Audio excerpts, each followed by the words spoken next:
The first pick that I have is Shador Sanders. I feel like I've said it a million times because it's true and it's really what I feel. You cannot compete in this league without a quarterback. And if you don't know who your quarterback is, you don't have one. So we got all these guys on the roster. We got all these free agent options. Will we get Kirk Cousins? Will we get Russ Wilson? We have to figure out what we're going to do long term at the position. So even if you get one of those guys, you have to go and shore up the most important position in sports.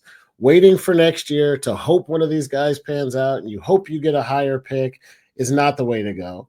I think you go into the draft every year thinking I have to address my biggest needs in order.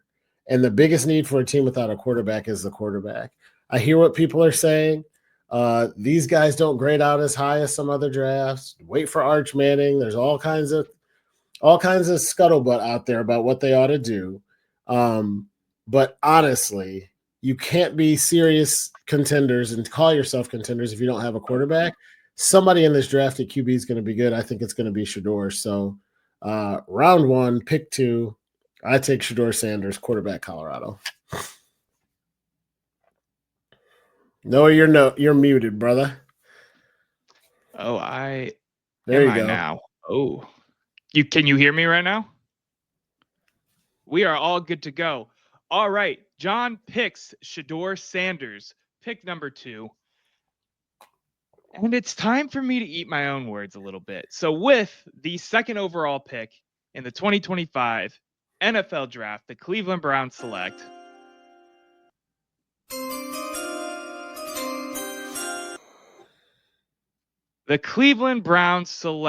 Shador Sanders, quarterback. To reach. I've been up and down with it. I've been here, there, and everywhere about how I feel with what's going on with the pick and with the.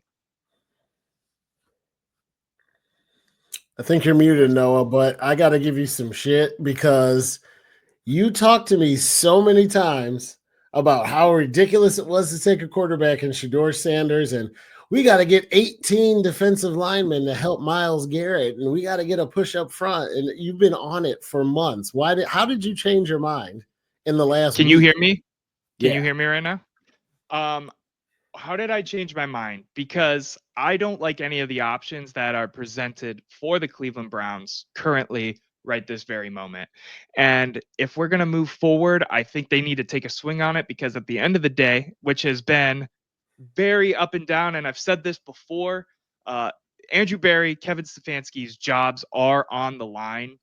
And I think this is the route they need to take. They need to take a swing at a quarterback. I've seen a lot of the local media. You've seen Mary Kate talk about Shador. You've seen a lot of different inklings of Shador to Cleveland. I think this is the pick. I think this makes the most sense. I think he fits schematically in Kevin Stefanski's offense to a T in terms of what he's good at, what he's not, the arm power or lack thereof sometimes, but the decision making, which he is a lead at, I think he's just a perfect fit for the Cleveland Browns. So that's why I went that way. And you know what? He's got a little bit of swagger to him, and I like me a swagger player. So Shador is my pick. He's the guy I'm riding with.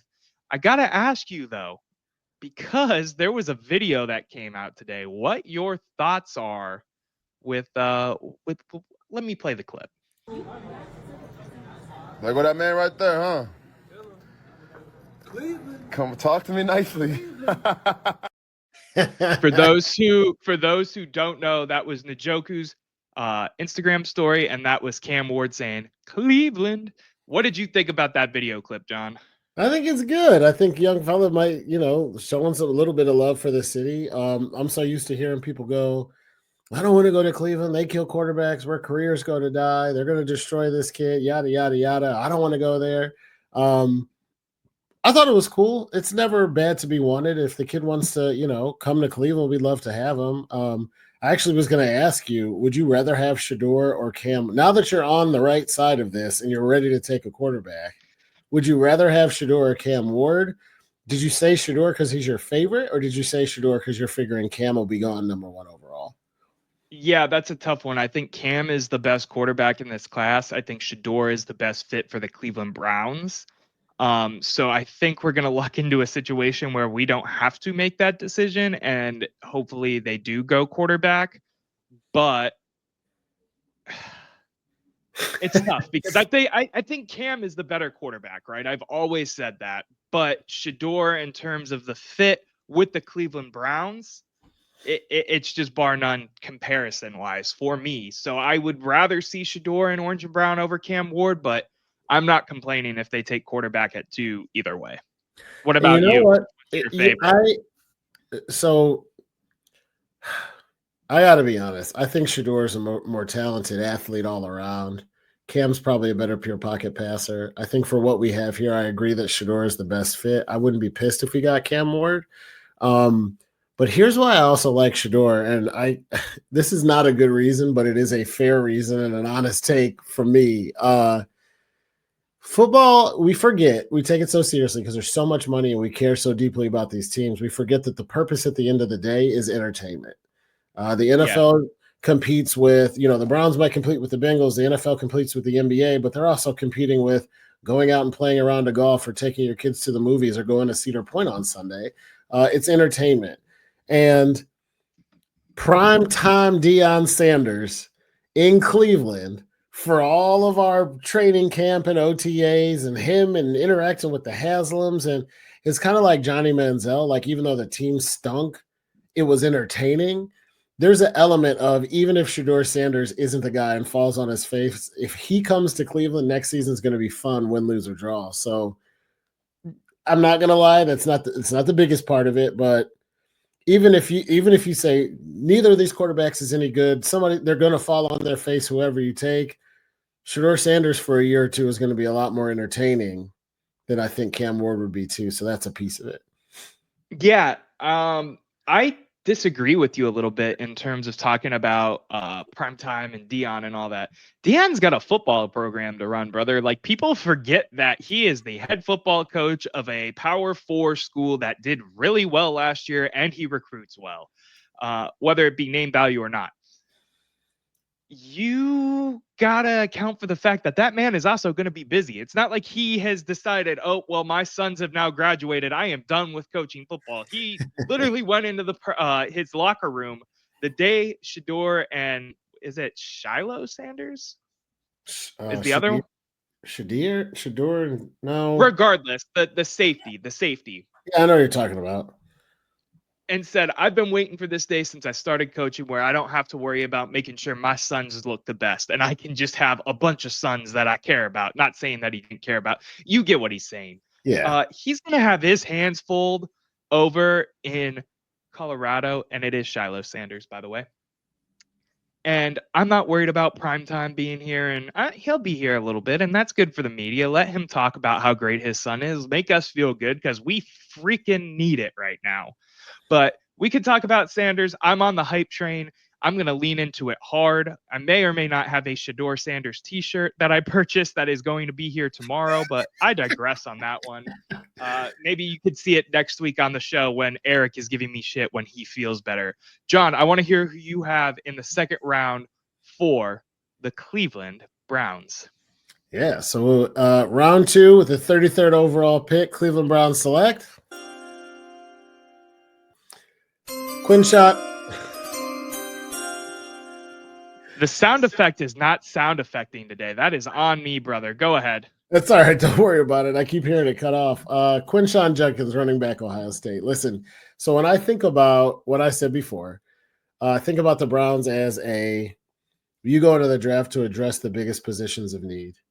Outside of quarterback, when you look at what we're losing, being sure that Nick Chubb is out or washed or over the hill, or you don't want him back, whatever you consider him to be, you got to find an heir apparent. And we learned last year, this is something else Cleveland fans do that I actually don't agree with. It drives me crazy. They fall in love with backup running backs. I remember getting into an argument a long time ago about like Benjamin Gay being a worthy first overall running back, but I digress. You have to address positions of need. This offense needs running back. Judkins is tough. He played at Ohio State. It's a little bit of a homer pick, but in looking who could fall into that late first round, early second round slot on most mock drafts, he would still be available. And no, you don't take a a left tackle from Idaho in the second round if he'll be there at the 5th round. But if you're thinking that Quinshon Judkins might still drop to 60, but he could go at, this is your guy, go get him. I don't have any problem with drafting a starting running back at the start of the second round. So I think this would be a solid pick. I think there's sentimental appeal because he's a Buckeye. I think it addresses the biggest position of need after you get a quarterback. Yeah, I don't hate your pick here. I think there's a chance he continues to fall a little bit later than the 33rd overall pick, but I'll get into that in a second. With the second round pick, pick 33, the Cleveland Browns select in the 2025 NFL Draft.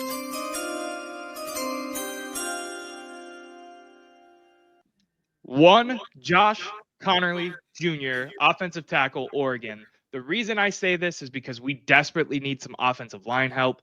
There is some up and down about Josh potentially being a guard or a tackle with Joel going, and you're not 100% sure what's going on with DeJuan Jones. There's some validity going on there at tackle. If there was a tackle to take second overall here, I would probably lean more towards tackle, but there's not. At 33, however, there is a tackle here that I think could make a lot of sense. He's got all the size. He's super quick for an offensive lineman, of course. He's 6'4", 313 pounds, athleticism, fantastic pass pro, which is always a plus in the types of schemes and things that we do. We need some offensive line help. Jedrick Wills is out. Not that he was much of help anyway. Let's fill it. What do you feel about O-line at 33? Tell me why it's a dumb pick. I don't think it's a dumb pick. I think offensive line is a position of need, and I think if you can get somebody who's a great offensive lineman, you go. This is where you got to trust the pros to be pros. I can't tell you whether Quinshon Judkins or Josh Connerly grades out higher for projected, impact in the NFL. But I think offensive line is definitely an area of need for the team. If you view it as bigger than running back, I don't have a problem with this pick. I just think skill positions, man. If you draft Shedeur first, he's shifty and can move. You don't want an offensive line that's a sieve and gets him killed, but I would rather go skill position because we got to put points on the board and Chubb's walking out the door. But I don't hate this pick at all. You just got to hit. But draft an offensive lineman in the second round who are busts hurts because it already feels like a wasted pick because it's like, oh, we got a, left guard. Awesome. He's a tackle, I know, but it's like not a sexy pick. And then if you miss on them, it kind of sucks. But yeah, if this dude's a stud and can start in the NFL for 5 to 7 years, hopefully longer, take him. I don't have a problem with this pick. Yeah, I just like the flexibility of him potentially being able to play either guard or tackle and seeing what we get there. I think we need to take either a day one or not a day one, a day two pick. A second or third rounder needs to go to offensive line just with where this position group is at right now for the team. And I think he is has the most potential at this draft selection unless someone falls, of course, out of the first round, one of the Ohio State guys or what have you. You want to move on to the third round, John? Let's do it. Go ahead. All right. Round 3, pick 67, Cleveland Browns select. Try again. Carson Schweizinger or the best linebacker available. Now, this is the point where the mock drafts in my mind get silly because somebody's going to jump up from number 17 to number 2, trade with the Browns. They're going to take somebody, a safety from USC, and the whole mock thing is crazy, and that's the first round. So by the time we get to the 67th pick, who the hell knows who's going to be there? But I see the next biggest need for this team at linebacker. I feel the same way you felt about offensive line, Noah. You need something. This is a position that in the AFC North, good teams always dominate. I think of the great Steeler and Raven and even Bengal linebackers when the Bengals are playing well. The Browns really haven't had one. I talk about poor Jameer Miller all the time because he's the only Pro Bowl caliber linebacker we had. He got hurt. He never got to see his potential. And JOK is our we've never had a stud linebacker, and I think we need one. I don't know if Carson Schweizinger is it, but I would love to see us take a running back or a linebacker in the third round. You said running back in the third round, huh? With the We- 67th pick in the NFL draft, the Cleveland Browns select a player we already talked about, Quinshon Judkins, because I think either him or Travion Henderson is going to be here at this pick. And I agree with you. Every sentiment that you've had to say about running back, we need to go get another guy. This is the year to go get a guy. Biasly, I'm taking an Ohio State guy. I think both of these guys have the potential to be studs in the NFL. They have a whole tool set. Judkins, I like a little bit more just for his physicality, his receiving ability, this, that, and the third. I mean, they're both just complete backs at the end of the day. I can't really take one over the other. Judkins was the number one running back in the country the year before he came to Ohio State. They both have lesser mileage on them than you would expect out of a Power 4 running back because they split carries in their final season together between Travion and Judkins. Big fan of this one. I didn't comment on your linebacker because I'm going to be honest, I don't know a lot about him, because you'll see a theme here with my mock draft here of what side of the ball I think we should be drafting on a majority of, especially with the retention of Myles Garrett. I'd ask you what you think about Judkins, but you already said it. So do you want to go on to your next pick? I do. Really quickly, I will say I do have one issue. Not issue, but one thing I'd call out about your pick. Love it, love him, need a running back. I might have reached saying take him at 33, but I can guarantee he will not still be there at 67. You want to put dumplings on it? I was just going to say, what we can figure out. Do we want to, is the bet, will Quinshon Judkins come off the board by pick 67, yes or no? Or does he go closer to 33 or closer to 67? We'll figure that out, but dumplings would be great. No, let's do it right now. Don't kick the can down the road. I'm a gambling man. Let's get after it. Quinshon Judkins will be there at pick 67. If that does not happen, I owe you dumplings. If it does happen, regardless if the Browns take him or not, shake. We will. Yep, shake. John, go ahead, get on the board. All right, I love it. This is the last one. Like we said, mocks are silly. I said round 3, pick 94. I just love the music. Jalen Rivers, or the best offensive line available. I'm not going to lie. The first 3 guys I knew a little bit about. I watched when UCLA joined the Big Ten. I watched some games. I thought the kid was kind of a stud. Like, I knew a little bit, even though I'm no UCLA junkie. I had to straight up Google third round mock draft, figure out who's going to be there. I just want an offensive lineman. This dude looks humongous and played at a good program. So I figured, what the hell? So similar mindset to you, Noah. I don't think you have to take offensive line in second round to still get quality players, because these guys can move around a little. There's so many more, right? You get 5 on every team as opposed to running back where you might have one good one quarterback. But we got to get offensive line help. So I'd love to see us take Jalen Rivers, any functioning offensive lineman, because we got some holes we got to plug. Yeah, that's totally fair. I want them to take him offensive lineman as high as possible. Hence why I went with Connerly. But I totally get your assessment here. Again, it kind of gets crapshooty because you never really know when you start getting to these later rounds. But I feel confident about my pick, so I'm going to move to mine, if you don't mind. Let's do it. With the 94th pick in the 2025 NFL Draft, the Cleveland Browns select